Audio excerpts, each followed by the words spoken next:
चलिए देखिए, कोशिका के संरचनात्मक संगठन क्या है भैया? तो कोशिका की संरचना यानी कोशिका के कितने प्रमुख भाग होते हैं? 3। कोशिका के कितने भाग होते हैं? 3 प्रमुख भाग होते हैं। पहला है कोशिका झिल्ली या इसी को प्लाज्मा झिल्ली कहते हैं। दूसरा है कोशिका द्रव्य, तीसरा है केंद्रक। पहले हम किसको समझेंगे?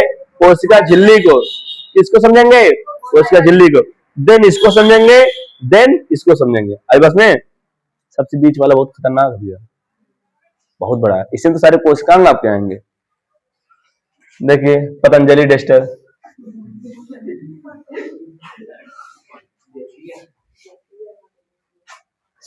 चलिए हम पहले क्या समझेंगे भैया? कोशिका झिल्ली, सेल मेम्ब्रेन। इसकी इंग्लिश क्या होती है भैया? आप बायोलॉजी पढ़ रहे हैं, बायोलॉजी में भैया इंग्लिश सबसे आसान होती है, हिंदी बहुत टफ होती है। बायोलॉजी की हिंदी बहुत टफ होती है और इंग्लिश बहुत बाल्टी होती है, ठीक है, बहुत इजी होता है। तो आप लोग बायोलॉजी में इंग्लिश ज्यादा जानने की कोशिश करिएगा, ठीक है। कोशिका झिल्ली, इंग्लिश क्या होती है? Cell membrane. आइए कोशिका झिल्ली किसे कहते हैं? देखिए कोशिका द्रव्य को चारों तरफ से घेरने वाले आवरण को, कोशिका द्रव्य को चारों तरफ से घेरने वाले आवरण को कोशिका झिल्ली कहते हैं। आया समझ में? कोशिका द्रव्य को मानता हूं, कैसे मानूं? हाँ देखो मानता हूं, एज लाइक कोशिका द्रव्य, ये तो है डब्बा ना, ये है कोशिका द्रव्य। क्या है? कोशिका द्रव्य। और एक घेरने वाला आवरण, कोशिका द्रव्य को चारों तरफ से घेरने वाले आवरण को क्या कहते हैं? कोशिका द्रव्य, कोशिका झिल्ली कहते हैं। आया समझे मेरी लाली? आया? हाँ चलिए ठीक। अब देखिए कोशिका झिल्ली की संरचना हम बनाते हैं। क्या बनाएंगे? संरचना। कोशिका झिल्ली की संरचना के बारे में देखिए। कोशिका झिल्ली, आप पिज्जा खाए हैं? पिज्जा छोड़िए, ऑमलेट कैसे वो बताओ, चुप छिड़िए। बर्गर खाए? बर्गर, हाँ। तो उसी प्रकार से कुछ हमारी झिल्ली बनी होती है। कैसे? हमारी जो झिल्ली कोशिका झिल्ली होती है, ये किसकी बनी होती है? प्रोटीन और लिपिड की बनी होती है। किसकी बनी होती है? प्रोटीन और लिपिड। याद रखिएगा कोशिका झिल्ली किसकी बनी है? प्रोटीन और लिपिड की बनी है। प्रोटीन और वसा, वसा जानते हो? हाँ हाँ वही वसा, पता है? हाँ। प्रोटीन और लिपिड की बनी होती है। किसकी? लिपिड की। अब देखिए प्रोटीन और जाओ यार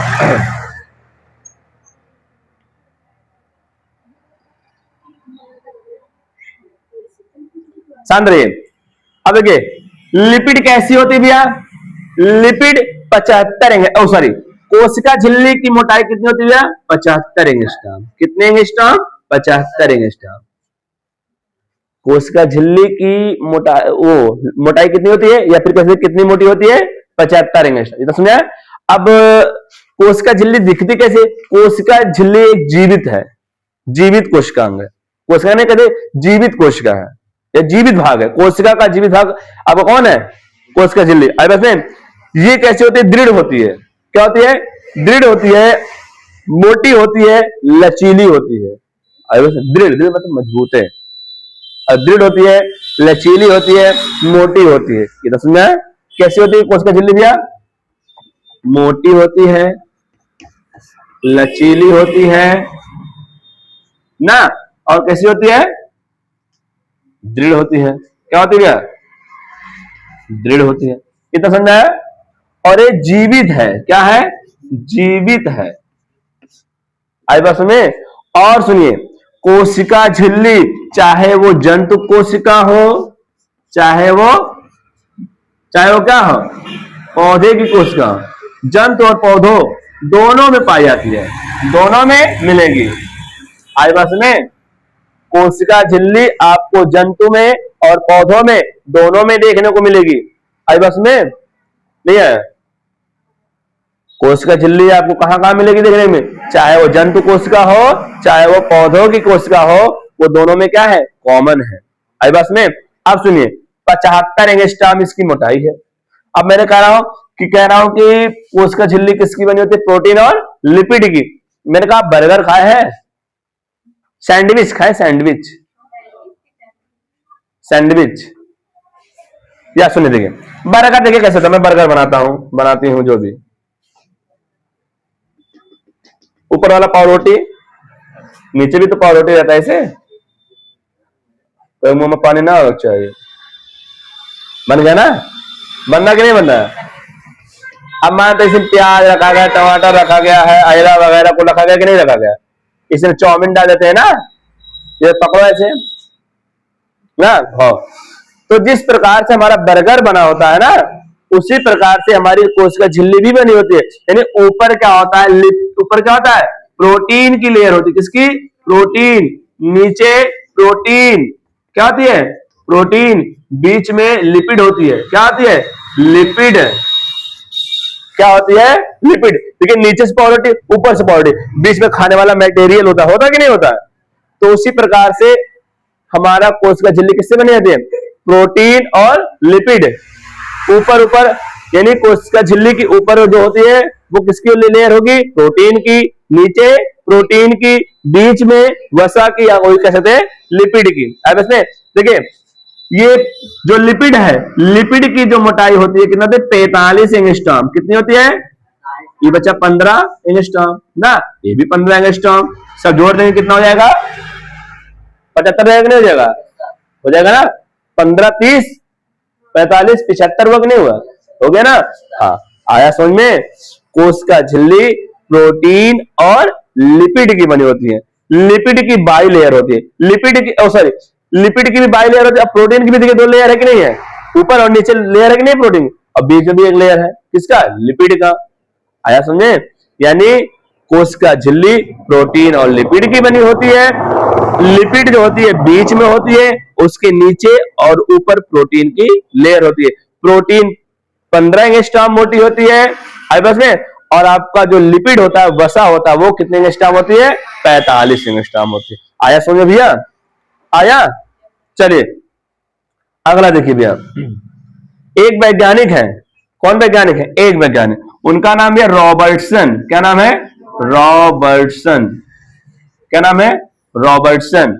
इन्होंने एक मॉडल दिया, क्या दिया, मॉडल दिया, यूनिट मेम्ब्रेन मॉडल। क्या मॉडल दिया, यूनिट मेम्ब्रेन मॉडल, एकल झिल्ली। यूनिट मेम्ब्रेन मॉडल मतलब क्या होता है भैया, यूनिट झिल्ली यानी इकाई कला मॉडल। इसकी इंग्लिश क्या है, इकाई, हिंदी क्या है, इकाई कला मॉडल। इंग्लिश में बोलते हैं यूनिट, यूनिट मीन्स इकाई होता ना, यूनिट मेम्ब्रेन मीन्स क्या होती है, झिल्ली होती है। बायोलॉजी में कहीं मेम्ब्रेन आएगा, मेम्ब्रेन का मतलब क्या होता है भैया, झिल्ली। मॉडल को तो मॉडल ही बोलते हैं। मॉडल में सोचो प्रारूप होता है, क्या होता है, प्रारूप। अब उन्होंने कोशिका झिल्ली का एक प्रारूप दिया, बताया कि इकाई कला की जो जितने भी कोशिका झिल्ली होती है सिर्फ इकाई एक ही लेयर की बनी होती है, आई वैसे प्रोटीन और लिपिड की, आई वैसे। लेकिन ये बाद में फेल हो गया, आपको इससे ज्यादा डिटेल नहीं पढ़ना है, आई बस में। चलिए आगे देखिए,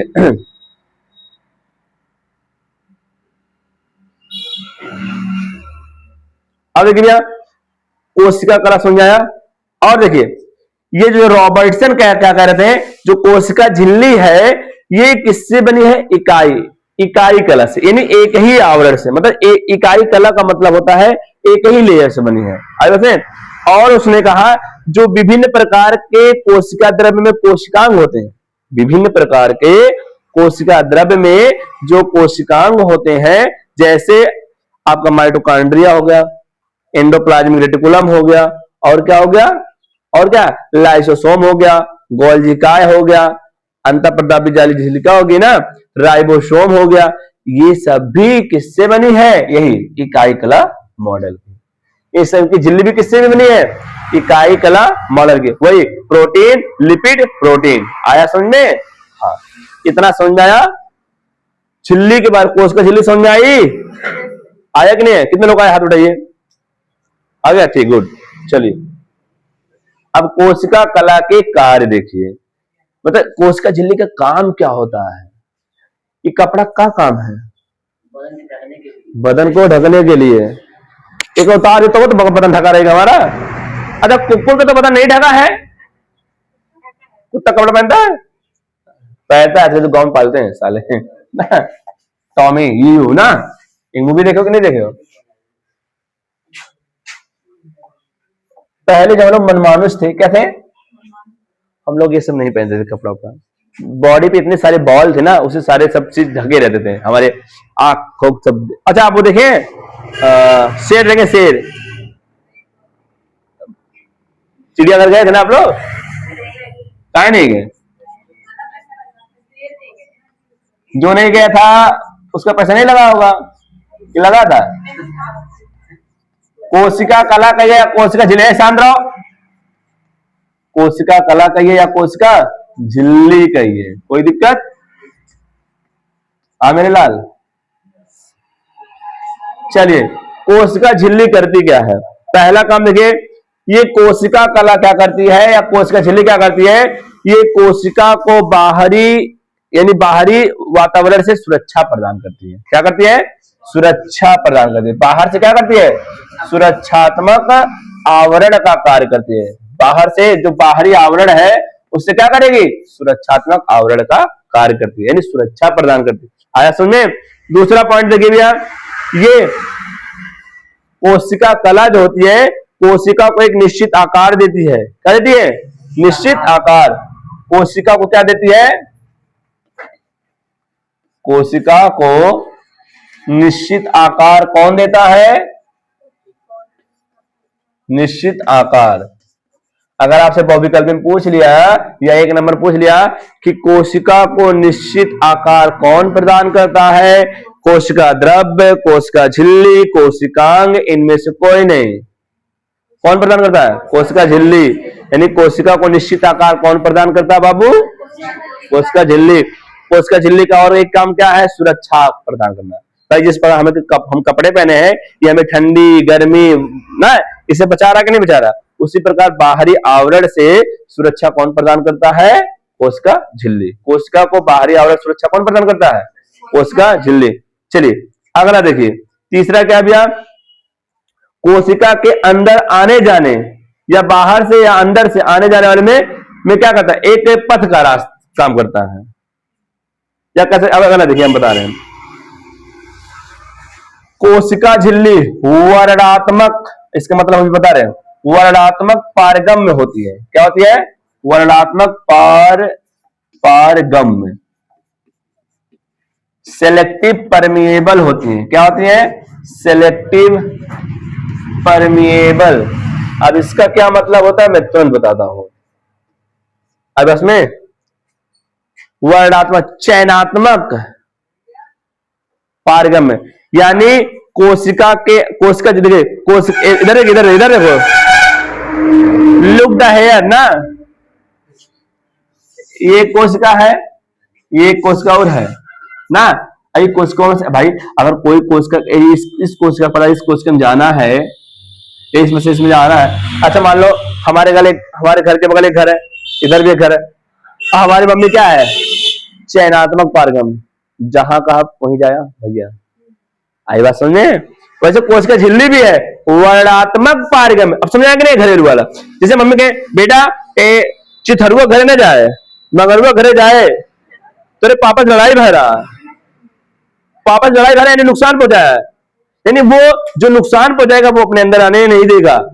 आना सोचा, यानी कोशिका झिल्ली वर्णात्मक पारगम्य का कार्य करती है। वर्णात्मक पारगम्य का मतलब होता है जिस आयन को चाहेगा वही आयन अपने अंदर लेने देगा, बाकी दूसरे आयन को नहीं आने देगा। आया समझ में? वर्णात्मक पारगम्य को समझा। जैसे एज लाइक स्कूल में ना केवल बच्चों को ही तो अलाउ है क्लास में, कक्षा 9 के बच्चे जिस क्लास में पढ़ रहे हैं उसमें कक्षा 9 के ही बच्चे पढ़ेंगे ना, कितने बच्चे पढ़ेंगे? नहीं। तो वर्णात्मक क्लास है, क्या है?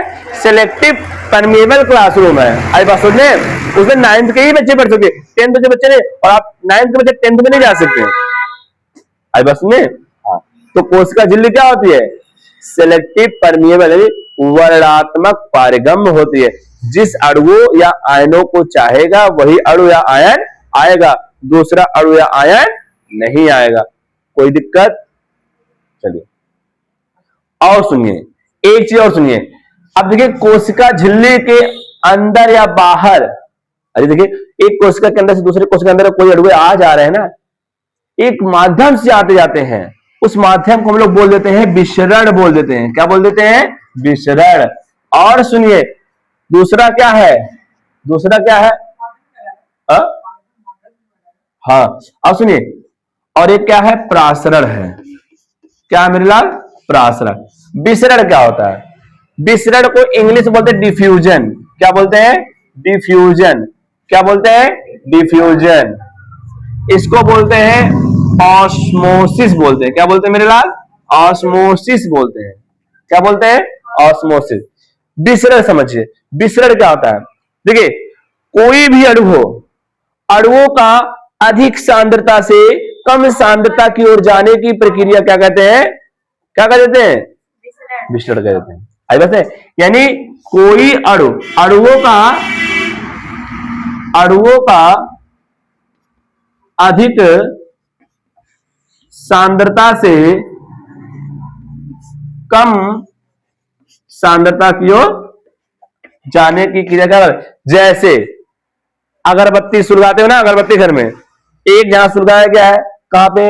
माता रानी के पास ना, माता रानी के पास सुलगाया गया है। अब वो अगरबत्ती बाहर आएगी, सुकून अगरबत्ती सुलगाया गया है ना। पता लगे क्यों? पता लगा वहां पे जहां पे वो सुलगाया गया उसकी सांद्रता अधिक थी, अब बाहर उसकी सांद्रता कम थी, तो अधिक सांद्रता से सबसे ज्यादा विसरण किसमें होता है? गैस के अणुओं में। किसमें? गैस के अणुओं में होता है। जैसे धुस भुस निकल गया ना, बदबू करते नहीं। एक बगल में अभी देखिए रोटी बन रही हो, रोटी भी महंगा आती, आधी नहीं आती। मुर्गा बना, लेग पीस ना, टांग पीस, हाथ पीस, मूड़ी पीस, ये सब मतलब क्या है? बनेगा तो इसमें आती कि नहीं आती है? क्यों आती है? विसरण के कारण। जहां बन रही है वहां पे उनकी अणुओं की संख्या अधिक है, और जहां महक रही है वहां पे अब सेंट मार रहे हो ना, मार रहे हो, अब क्या होगा? या क्या होगा? अब बताओ, अब सनी सर है, मान लिए ना सेंट, अब हम उनके बगल से वाह बहुत गंदा हो रहा सेंट मारे ना, आई बात समझे? लगी आई बात समझ में नहीं आया? हाँ तो विसरण समझ में आया? हाँ तो ऐसे कोशिका में हमारे बॉडी में किसका, जैसे ऑक्सीजन, कार्बन डाइऑक्साइड और ऑक्सीजन, कार्बन डाइऑक्साइड और ऑक्सीजन जो होता है, और कुछ और आयन या अणु है जो विसरण के माध्यम से एक कोशिका में दूसरे कोशिका में जाते हैं। कुछ गैसें हैं, ऑक्सीजन गैस है कि नहीं है, CO2 गैस है कि नहीं है, ये हमारे बॉडी में जा रहा है तो एक कोशिका दूसरे कोशिका में किसके द्वारा जाएगा? विसरण के माध्यम से। आया समझ में? हाँ अगला आ गया प्रासरण। क्या है? प्रासरण। प्रासरण वही है विसरण ही, बस अंतर है इसमें अर्धपारगम्य झिल्ली की आवश्यकता होती है। क्या होती है? अर्धपारगम्य झिल्ली, अर्धपारगम्य झिल्ली की होती है। अर्धपारगम्य का मतलब क्या होता है भैया? पूरा पूरा नहीं आ जाता, कुछ ही, यानी प्रासरण द्वारा केवल विलायक के अणु आ जा सकते हैं, विलेय के अणु नहीं। अब विलेय क्या है ना? चले अर्धपारगम्य में देखिए किसको? नहीं नहीं नहीं पतन काम हो रहा है। प्रासरण क्या होता है? ऑस्मोसिस। ऑस्मोसिस में जब कोई अणुवे, जब विलायक कहिए, जब विलायक के अणुवे अर्धपारगम्य झिल्ली से अधिक सांद्रता से कम सांद्रता की हो जाते हैं, या कह सकते हैं कम सांद्रता से अधिक सांद्रता। सबसे आसान क्या है? जब विलायक के अणुवे कम सांद्रता से अधिक सांद्रता की हो जाते हैं। आई बात में जैसे आप देख लीजिए, आप देखिए छुआड़ा, किसमिस, साला मिस हो गया ना, हाँ, इसलिए इसका नाम किस हो गया ना, किसमिस ना। देखिए किसमिस चुचुक को छुआड़ा रहता है कि नहीं, चुचका रहता, उसको जल में डालते हैं। अब बताइए वो जो किसमिस है वो क्या था? फल था। फल कोशिका से बना होगा कि नहीं बना होगा? कोशिका में कोशिका झिल्ली है कि नहीं है? उसके अंदर जल के अणु नहीं है, विलायक के अणु कम है, विलेय के अणु अधिक है। अब जानते हो क्या होगा? जब जल में डालेंगे कुछ टाइम बाद क्या होगा? पानी जो होगा उसके अंदर पानी की मात्रा कम है और जल की मात्रा अधिक है, तो अधिक सांद्रता से कहां जाएगा? कम सांद्रता की ओर चला जाएगा। आई बात में तो फूल जाएगा। बॉडी भी तो ऐसे हो जाती है हम लोग की। अभी कोई मर जाता है, कहते हैं पानी में तैरने के लिए मरना पड़ता। अगर आपको ऊपर तैरना है ना, बिना किसी एनर्जी के, आपको मरना पड़ेगा। आई बात में। अच्छा, छुआड़ा भी तो फूल जाता है विसरण के कारण, प्रासरण के कारण। आई बात में। तो कुछ तो दो चीज, यानी अगर एक कोशिका से दूसरे कोशिका में कोई अणु या गैस आ जा रहे हैं तो वहां दो प्रक्रियाएं होती है, एक विसरण होती है और एक क्या होती है? प्रासरण। प्रासरण में क्या होता है भैया? जब अर्धपारगम झिल्ली द्वारा, किसकी झिल्ली द्वारा भैया? अर्धपारगम झिल्ली द्वारा केवल और केवल विलायक के ही अणु जाएंगे। किसके अणु जाएंगे? विलायक के अणु जाएंगे। आई बस में उसे हम लोग क्या कर देते हैं? प्रासरण कहेंगे। विसरण क्या होता है? जब अधिक सांद्रता से कम सांद्रता की ओर, इससे क्या हो जाते हैं? गैस जाते हैं। विसरण में कौन की ओर जा सकता है? गैस की ओर जा सकते हैं। और प्रासरण में विलायक के। Liquid part. आया समझ में? आया? नहीं समझ आएगा एक बार वीडियो देख लीजिएगा, ठीक है? एकदम पूरा समझ आ जाएगा, ठीक है? बाकी